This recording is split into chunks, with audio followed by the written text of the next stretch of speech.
Taxify says it's ready to be the king of taxi business as they seek to take on giant Uber.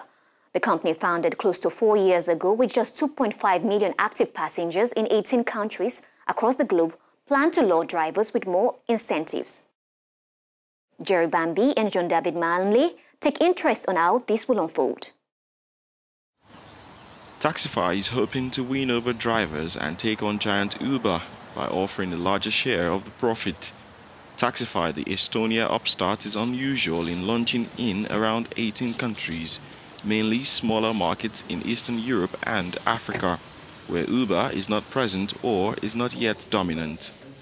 But Uber has gathered critical mass and careered to a valuation of over 60 billion euros in just 8 years, despite its lack of profits. It has kept rivals at bay, partly by offering incentives to drivers to stay online. Taxify, a minnow compared to Uber, can't afford these specs, but believes that by taking a smaller share of fares, that is 10 to 20% compared to Uber's 20 to 25%, it can steal market share. Over the last 2 years, Taxify's biggest shift has been, on one hand, the shift to private drivers. And why we did it was because we saw a huge opportunity that the current players were just not offering a very good service. Its basic business model is identical, but this model will soon be tested head-to-head as the company plans to launch in London in the coming months, Uber's biggest European market. Today we're targeting mainly Johannesburg, Cape Town, Lagos, Nairobi in Africa, and in Central Europe also Warsaw, Prague, Budapest, so on.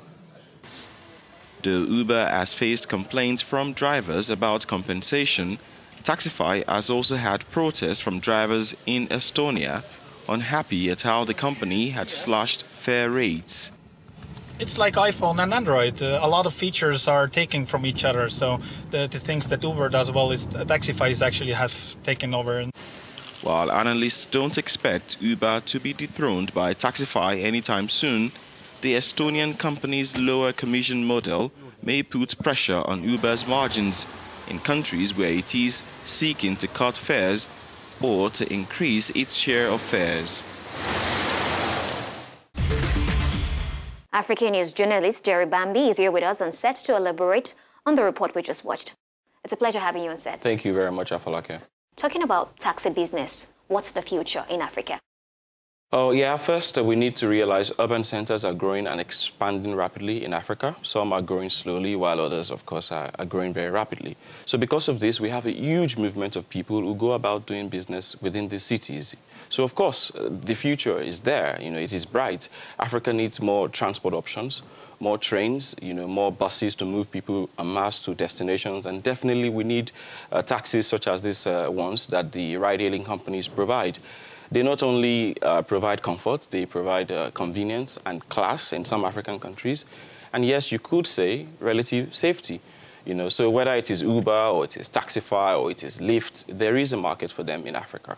And there is a market for them for the growing middle class and for the people who, for one reason or the other, do not want to go out with their vehicles or do not own their own private cars, What about security concerns? We've had reported cases of violence with Uber drivers, for instance, and passengers.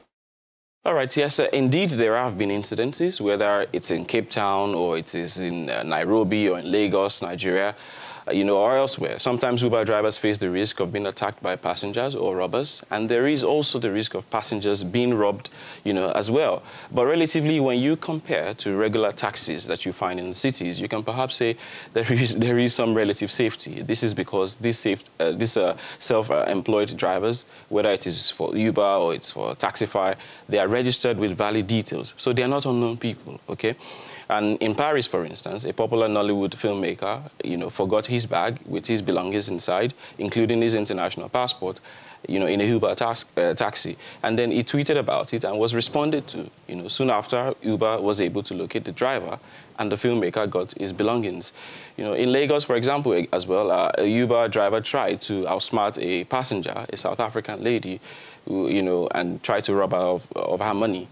in dollars. The incident was reported online, and it generated a lot of buzz, which eventually led to the arrest of the driver. So yes, on a broad range, there may have to be a lot more to be done. There may have to be a lot more to be done, perhaps to prevent some of these incidences in the first place. But so far, many of these incidences that have occurred have been taken care of. Sadly, not all. In rare cases, some have involved the killing or the death of the Uber driver or thereabouts. But if you look at it broadly enough, I think there is some relative safety.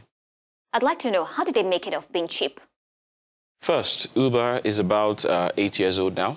Taxify is about 3.5 years in this business model. So Uber clearly has an advantage. Uber has gathered critical mass and is worth about 60 billion euros.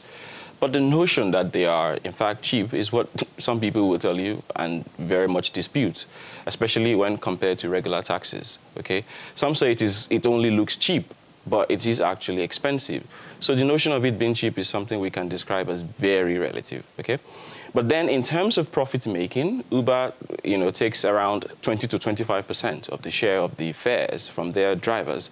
Taxify, on the other hand, takes a smaller share, 10 to 20%. Taxify has grown fast. They are now in 18 countries and say they have around 2.5 million active passengers.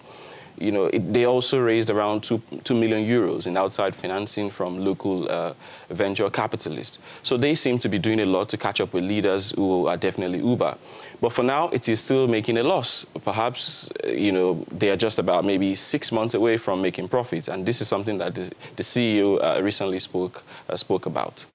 Uber, Taxify, Comfortcare, and what have you. How are they dealing with competition? The subject or the issue of competition is one that, if you look at it critically, they are in about two stages. First, the two natures, rather. First, you want to look at their competition against regular taxis, and then the second against their rival companies, which engage in the same business model as theirs. So there are other brands such as Addison Lee and Lyft, trying to catch up. But one thing for certain is the cost. The cost will be a very significant factor for competition. For instance, Taxify's early success is as a result of its cheaper rates. And so we can say in terms of competition, the more players that emerge in the sector, the lower the cost for passengers. And maybe sooner, we will have companies doing something really different to attract different segments of the market. But for now, competition is real, and the passengers will be better for it at the end of the day. Well, thank you very much for coming on the show. Thank you very much, Afolake. And that does it for this week. Thank you for watching. Let's get interactive. We'd like to hear from you via social media platforms on Twitter at AfolakeG and on Facebook, Afolake Oyinloye. Till then, it's goodbye.